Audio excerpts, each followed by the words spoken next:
നിറച്ച് കായായിരിക്കും. ഇത് ബൾബ് പോലെ ഇങ്ങനെ ഇരിക്കും. കഴിച്ചിരിക്കും, നല്ല ഇതായിട്ടിരിക്കും. ഈ പുളി പോലെ ഇരിക്കുന്നല്ലേ?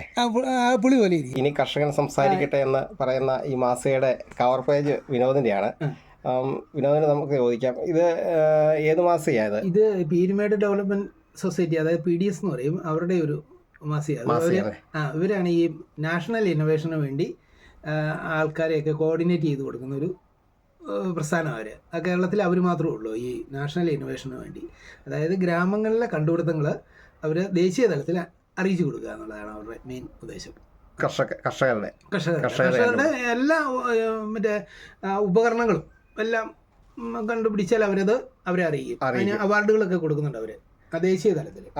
ഈ അവാർഡ് അവർ തന്നെ തന്നതാണോ? ഇത് അവരൊരു മൊമെന്റ് ആയിട്ട് തന്നത്. അത് അവിടെ ഒരു ചെറിയൊരു സംഗമം ഉണ്ടായിരുന്നു, സൃഷ്ടി എന്ന് പറഞ്ഞ് 2020. അപ്പോൾ അതിൽ എന്നെ ക്ഷണിച്ചിട്ടുണ്ടായിരുന്നു. അപ്പോൾ അന്നേരം അവർ വെച്ച് കിട്ടിയ ഒരു മൊമെന്റ് അത്. ഈ മാസികയ്ക്കകത്ത് നമ്മൾ ചവണിയാങ്കപ്പൂവിനെ പറ്റി പരാമർശമുണ്ട്. സൂപ്രിക്ക എന്ന് പറഞ്ഞൊരു പ്രത്യേക ചെടിയാണ്. ഇതാണ് എൻ്റെ കായ. സൂപ്രിക്ക ഇത് കഴിക്കാനുള്ളതാണ്. കഴിച്ചു. ഇത് പുതുമഴ പെയ്യുമ്പോഴാണ് നിറച്ച് കായായിരിക്കും. ഇത് ബൾബ് പോലെ ഇങ്ങനെ ഇരിക്കും. കഴിച്ചിരിക്കും, നല്ല ഇതായിട്ടിരിക്കും. ഈ പുളി പോലെ ഇരിക്കുന്നല്ലേ? പുളി പോലെ ഇരിക്കും. അതിൻ്റെ അകത്തൊരു മുഴുത്ത കായ ആണോ? ഇതിൻ്റെ ദശയാണോ കഴിക്കുന്നത്? ദശയാണ് കഴിക്കുന്നത്. സൂപ്രിക്ക ചെറിയുടെ വിഭാഗത്തിൽപ്പെട്ടൊരു. ഇത് എത്ര നാളായി ഇത് ഇവിടെ നട്ടിട്ട്? ഇത് നല്ലൊരു പഴക്കമുണ്ട്, ഒരു 10-30.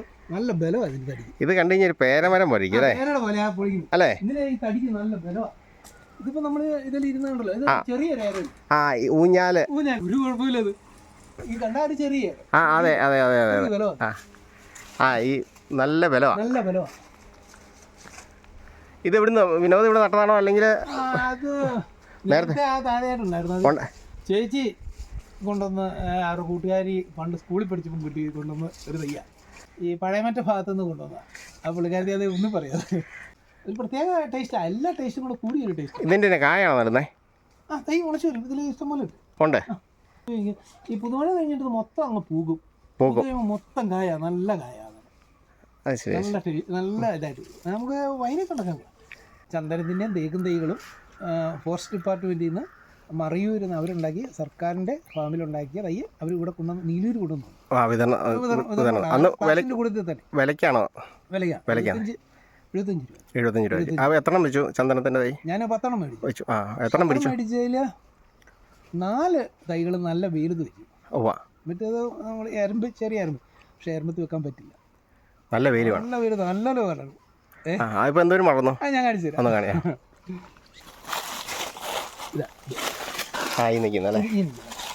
ഇത് എരമ്പായതുകൊണ്ട് വളരുന്നില്ല. മഴ പെയ്യുമ്പോൾ ഇല പൊഴിയുന്നുണ്ട്. എത്ര വർഷം ആയി ഇത് നട്ടിട്ട്? ഇത് കഴിഞ്ഞ ഒരു വർഷമായോ? ഒരു വർഷം. സെപ്റ്റംബർ നല്ല മഴ സീസണിൽ. ഈ 6 മാസം ആവുന്നുള്ളൂ? 6 മാസമായുള്ളൂ. 6 മാസം കൊണ്ട് ഇത്ര മറന്നു അല്ലേ? അല്ല, നല്ല മുഴുത്ത തയ്യായിരുന്നു. ഈ പക്കം ഉണ്ടായിരുന്നു തയ്യ.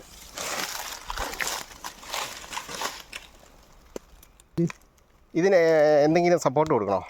അല്ലെങ്കിൽ തണലായിട്ട് നട്ടുന്നുള്ളൂ? തണലായിട്ട്. പിന്നെ ഇതൊന്നും വളം വലിക്കുമല്ലോ. വളം വലിക്കല്ലേ? ചെറുപ്പത്തിൽ അവർ വേറെ സൈസ് ചീരയുണ്ട്, പൊന്നാങ്കണ്ണി ചീര എന്ന് പറഞ്ഞു. പൊന്നാങ്കണ്ണി ചീര അതായത് ഇവിടെ വെച്ചിങ്ങനെ ചീര. പൊന്നാങ്കണ്ണി ചീരകളും കൂട്ടിയാണ് അവർ തരുന്നത്. അപ്പോൾ ഈ പൊന്നാങ്കണ്ണി ചീര ഇതിൻ്റെ ചോട്ടി നടണം അല്ലേ? അതവർ നമുക്ക് നട്ടാ തരുന്നത്. കൂടക്കകത്തുണ്ട്. അത് കഴിഞ്ഞ് അതിന് അങ്ങനെ നട്ട് തരുന്നതിൻ്റെ കാര്യം? അല്ല, അത് അതിന് വേരിന്ന് വളം വലിക്കുന്നുണ്ട്. അത് കഴിഞ്ഞ് നമ്മൾ ഇച്ചിരി ചന്ദനം തന്നെ നട്ടാ പിടിക്കില്ല. അപ്പം അടുത്ത് ഒരു തുളസിയോ അല്ലെ അവർ പറയുന്ന തോരപ്പരിപ്പ നട്ടാൽ മതി. അത് കഴിഞ്ഞ് പിന്നെ വലുതായി കഴിയുമ്പോൾ നമ്മൾ ചീമക്കൊന്നയോ കൊന്നയോ അങ്ങനെയുള്ള വലിയ ഒരു ചെടികളാണ്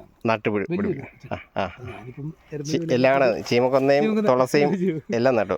ചീമക്കൊന്ന നോക്കുമ്പോൾ ഇപ്പം അതിന് വെയിലടിക്കില്ല. ഇതുണ്ടോ? വെയിലത്ത് നട്ട് കഴിഞ്ഞാൽ നല്ല വളർച്ച കൂടുന്നുണ്ട്. കേടില്ല. താഴെ നടക്കുന്ന എരമ്പത്ത് നടരുത്. ഇതെല്ലാം ഒന്നിച്ച് നട്ടതല്ലേ? ഒറ്റ ദിവസം ഒരേപോലെ ഇരിക്കുന്നത്. അത് നല്ല പച്ച തൈകളായിരുന്നു. ഇതുണ്ട്.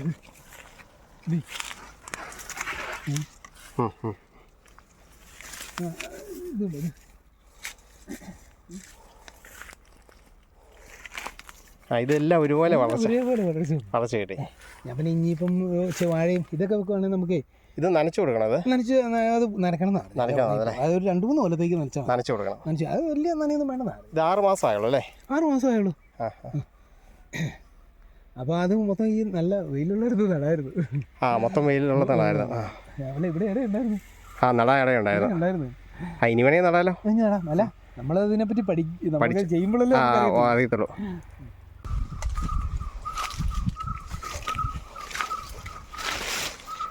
റംബൂട്ടാനുണ്ടല്ലേ?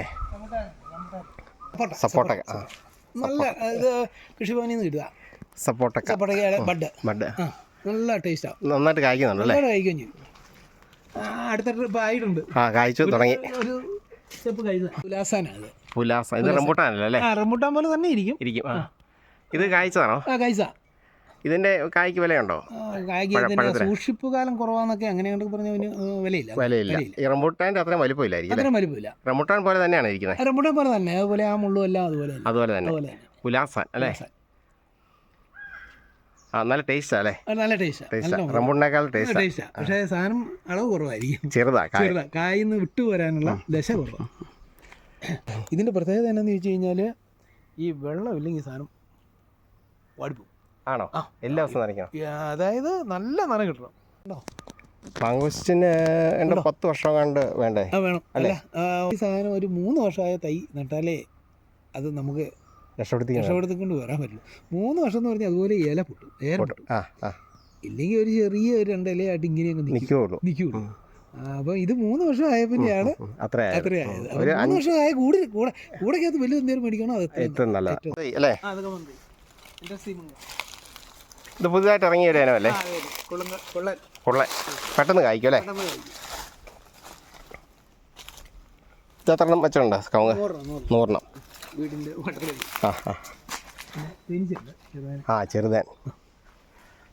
ചെറുതാൻ പെട്ടി എത്രയുണ്ട്? ഒരു 10-30 ഉണ്ട്. തേൻ കൊടുക്കാറുണ്ടോ? കൊടുക്കാറുണ്ട്. ഇപ്പം എന്നാണ്ട് വില? കിലോയ്ക്ക് 3000 രൂപ. 3000 രൂപ കിട്ടും അല്ലേ? ഒരു വർഷം എത്ര കിലോ കിട്ടും സാധാരണ? എനിക്കൊരു 5-8 കിലോ കിട്ടും. കിട്ടുന്നുണ്ട്. നമുക്ക് ഇരട്ടിക്കാൻ പറ്റും. ഇത് പെട്ടി കൂട്ടി വെക്കും അല്ലേ? ഇപ്പം നമുക്ക് അടുപ്പിച്ച് വെക്കാം. പിന്നെ എന്നാന്ന് വെച്ചാൽ ഇതുപോലെ പെട്ടി അടുപ്പിച്ച് വെച്ച് കഴിഞ്ഞാൽ കുഴപ്പമില്ല. ഈച്ചകൾ മാറിപ്പോകൊന്നുമില്ല. അതൊക്കെ അവർക്ക് കൃത്യം അറിയാം. ഈ ആൻറ്റിഗൺ നട്ട് കഴിഞ്ഞാൽ തേനീച്ചയ്ക്ക് പൂമ്പൊടി കിട്ടും അല്ലേ? മഴക്കാലത്ത് നല്ലപോലെ പൂമ്പൊടിയും തേനും കിട്ടും അല്ലേ? അതുകൊണ്ട് പെരയിലേക്ക് കയറ്റി വിട്ടേക്കുക. പെരയില്ലാതെ കാറ്റത്ത് മുഴുവൻ ഇങ്ങോട്ട്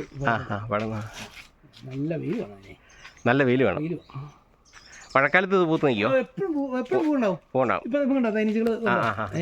ഏത് സമയത്ത് അവർക്ക് പൂമ്പൊടി കിട്ടും. വീഡിയോ ഇഷ്ടപ്പെട്ടെങ്കിൽ ലൈക്ക് അടിക്കുകയും നിങ്ങളുടെ അഭിപ്രായങ്ങൾ കമൻറ്റ് ബോക്സിൽ രേഖപ്പെടുത്തുകയും ചെയ്യുമല്ലോ.